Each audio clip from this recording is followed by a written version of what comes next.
এটা হলো আমাদের জিজি ক্রপ সায়েন্স কোম্পানির রঞ্জিত ধান। দেখতে পাচ্ছেন কি সুন্দর হয়েছে ফসলগুলো। এখন ধানটা পেকে গেছে আর মোটামুটি 2-4 দিনের মধ্যে ধানটা কাটবে। তো এখানে 3 বিঘা চাষ হয়েছে। এই এরিয়াটা হলো আপনার বঙ্গাইগাঁও জেলা, ধনতলা বাজার।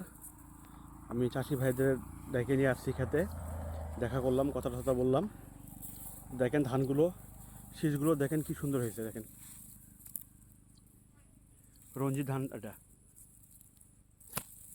দেখেন কত সুন্দর ফসল হয়েছে। দেখেন এই সাইডগুলো দেখেন। এটা হলো জিজি ক্রপ সায়েন্স কোম্পানির রঞ্জিত ধান। দেখেন 3 বিঘা চাষ করছে এখানে। ফসলগুলো দেখেন মোটামুটি একদম সুন্দর, পারফেক্ট হয়েছে। কোনো ধরনের প্রবলেম নাই, কোনো ধরনের অসুবিধা নাই।